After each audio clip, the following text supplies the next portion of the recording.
Warning, this video contains massive spoilers for the Scream franchise. Proceed at your own risk. G'day guys, welcome to another video. Today we're going to be doing a ranking of the Scream killers in the franchise. I don't need friends, I need fans. No, that's a fucking villain.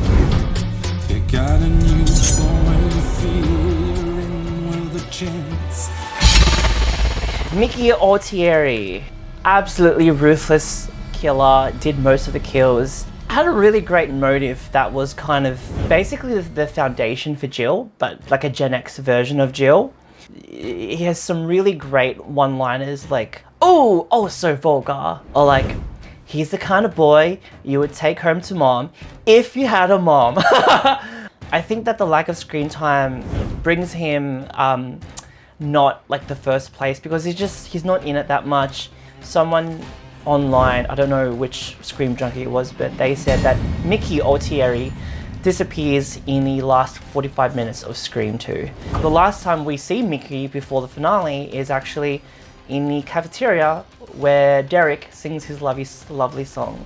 Motive is pretty fucking good, like, you know, to plead insanity in a courtroom and to have that kind of fame. Rooting for the small guys, Mickey is definitely not rich. He did complain that college tuition is expensive. You know, he doesn't have a scholarship. He's clearly from a lower class or middle class upbringing. So, you know, we root for the little guys. Mickey, I would say probably A tier. That mask is a low visibility mask, and you know, the fact that he was able to drive a car for like a minute. I mean, he's very quotable in the finale and is really fun. There's a line where he's like, "It is gonna rock," and the way he says, "Billy's mother," he's like screaming at the sky. Then a really spectacular, dramatic death too. So just for being so entertaining and just a super great killer, I would put him in A tier. Nancy Loomis, good old-fashioned revenge. Yeah, I mean, you could compare her to Pamela Voorhees, but still she went through a physical transformation, and I think that's pretty genius. None of these other Ghostfaces went through a physical transformation, and she took out, I don't know if you consider Randy Meeks a legacy character, but I mean, I do consider him one, even though he was only in 2 films. But yeah, she took out a legacy character, and she indirectly contributed to Gail's arc and Sydney's arc. So that's really, really important that we have to consider her indirect impact on Gail's interior transformation, and also for Sydney to be alone in Scream 3, she can't have Randy around. And Sydney's isolation in Scream 3, it just works better if she's completely alone and she has no friend like Randy to be there with her. So in the finale, I think that when she's pursuing Sydney, she has a lot of drive and she has these crazy eyes, and clearly she's got like physical strength on her side. I just wish she had more kills in Scream 2, but I would say she's A as well. Wayne Bailey. The way Wayne was able to emotionally manipulate his family and his children to become serial killers, that's absolutely fucked up. And I guess like the more fucked up the Ghostface, the more like evil they are. The bodega, he went to town.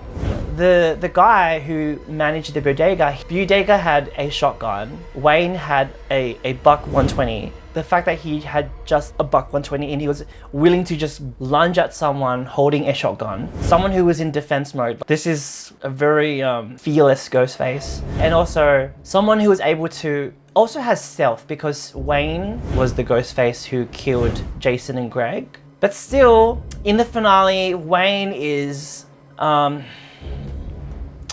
Wayne.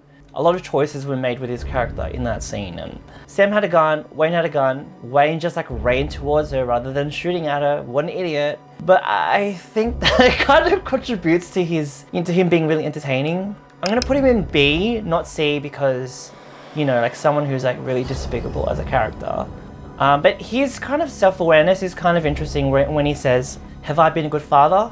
Not really," or something along those lines. I think that kind of Yeah, D. All right. Stu Marker. He is alive. I'm joking. He's dead. He may not be in Scream that much, but he absolutely kills his screen time. He's so entertaining, and Matthew Lillard just like absolutely crushes it. I don't know if he's in S or A. I really don't know. Maybe like A. I have to. Charlie Walker.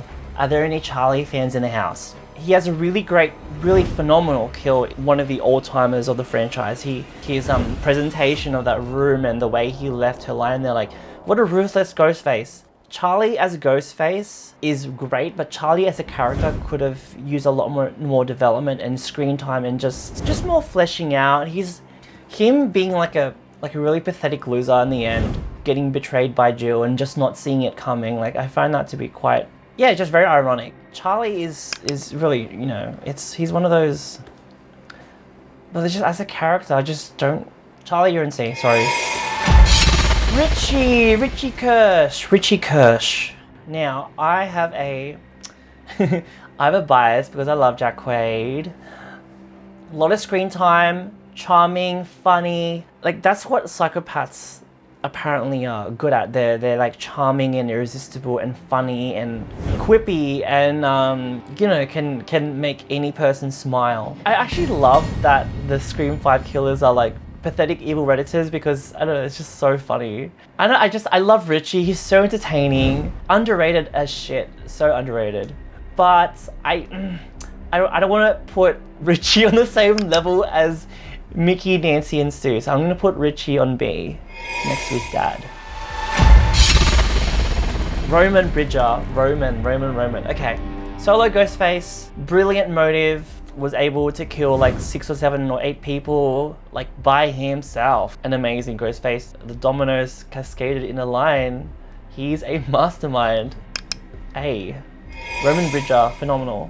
Jill. Actually, let's do Jill last. Billy Loomis. Oh my goodness. Iconic. What more can I say? Great reveal. Yeah, A. Quinn Bailey. Quinn didn't have much screen time as Quinn, but Quinn as Ghostface is actually really fucking good, despite only having like 1 kill, which was Brooks. She is a stealth Ghostface by attacking Mindy on the train like that. Like, what the fuck? Like, she was able to maneuver through a busy subway train carriage and attack Mindy. Like, the fact that she was able to do that without running or making a noise or just and also she was the one who attacks Gail in her apartment, and you saw that Ghostface. Like, that Ghostface stabbed Gail in really critical areas where Gail almost died. The fact that Quinn had the ambition and drive to take out a legacy character, that's really great. But I read an interview with Liana Liberato, who plays Quinn, and she said that she had a personal motive with Quinn, and that was Quinn looked up to Richie. Quinn I will put in B. Ethan, apartment attack, phenomenal, absolutely brilliant. The fact that he was toying with Annika on the ladder. Thing is, Ethan as a character is so bland. He has one really gross perverted line in the finale of Scream 6, which I think the film needed just to give his character more oomph. Ethan's only crowning achievement throughout the whole film is the apartment attack, which is pretty fucking great. But still, like, just because you have one great kill doesn't mean... Alright, he's C. Sorry, Ethan. Amber. Oh, here we go. Oh my god. I would defend Amber. Amber is an A because she took out two legacy characters, and she's extremely entertaining. She's like Stu's in that, like, you know, hypothetical daughter. Oh, just a great Ghostface. And she's so entertaining in the third act. Like, oh my god, like switching between begging and pleading for her life, and then and apologizing for being a part of this whole thing, and then they're just like insulting Gail and Sydney like She's so good. Like she will do whatever it takes, whatever serves the situation in that moment in time. Like my favorite reveal of the entire franchise. I'm not joking. Her reveal. I love her reveal. Unforgettable, iconic, slay, mother. Jill Roberts. S. Jill is the supreme. Jill is iconic. Amazing motive, timeless motive.